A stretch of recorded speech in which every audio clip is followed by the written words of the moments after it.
Est-ce que Jean-François pourrait être le nouveau propriétaire? Et encore une fois, Jim Benson qui s'arrête de l'autre côté. On est à 10 secondes du départ.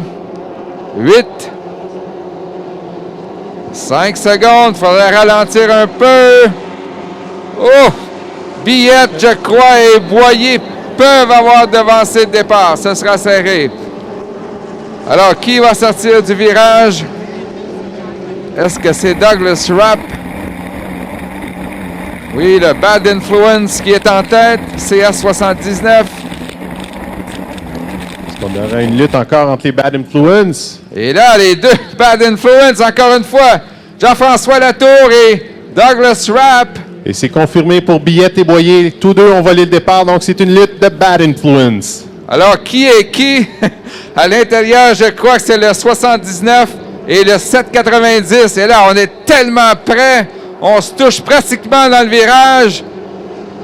Mais c'est Douglas Rapp qui a une mince avance sur Jean-François Latour. Alors, spécial de voir les deux bolides identiques là, se battre pour la première place. On aurait donc Tyler Cadatz en troisième, puisque Dominique Billette et Jean-Sébastien Boyer ont devancé le départ. Ça se poursuit. Les deux Bad Influence, côte à côte. Douglas Rapp et Jean-François Latour. Et Latour nous démontre en fin de semaine qu'il est un excellent, on le savait déjà, mais confirme qu'il est tout un pilote, puisque ce bateau n'a pas été vraiment performant cette année. Et là, tout à coup, il se frotte à un des plus rapides dans la classe 2.5 litres, Douglas Rapp et le Bad Influence 1. Alors, belle bagarre dans cette qualification classe 2.5 litres. Oui, l'embarcation 790, on l'a amorcé la saison en 1.5 litres. C'est un kit là, qui a été monté par la famille Grandel. C'est conçu par Jim McMullions. Et là, vraiment, toute une performance là, de la tour. John Shull l'avait qualifié en finale à Brockville plus tôt cette saison. Alors, pour l'instant, c'est Jean-François Latour. Et là, qui se soulève dangereusement. Ce bateau est à vendre, donc il ne faudrait pas pousser trop. Et là, Douglas Rapp à l'intérieur qui vient reprendre les devants, mais très peu. Là, Latour qui semble un peu plus rapide dans le droit. Oh, belle bataille intéressante en cette deuxième course de la journée. Tyler Cadatz, lui, a pris le troisième rang. Billette et Boyer ont devancé le départ. Là, ça se poursuit.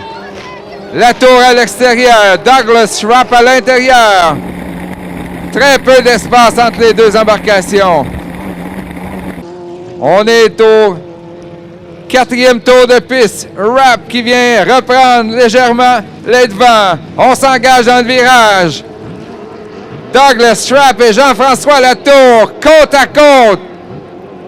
Ponton à ponton. Drapeau blanc, dernier tour de piste. Ouais, on ne se fait pas de cadeau, Denis. On est très serré là, à l'intérieur du parcours. Alors, même si on est membre d'une même équipe, on se bagarre quand même pour la tête dans cette qualification. Pour l'instant, c'est Douglas Rapp là, qui a pris une légère avance. Mais Latour qui revient.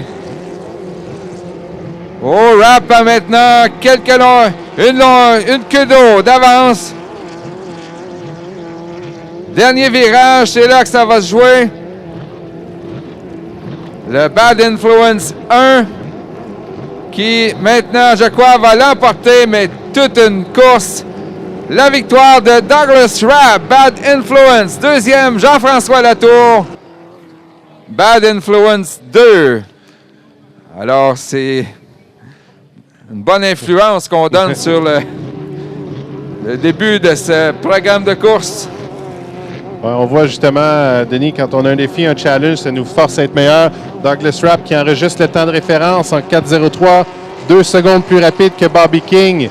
Et également, avec son accumulation de 25 points, ça lui en donne 65, donc il est momentanément premier au classement. Il a devancé Bobby King qui lui avait 62 points.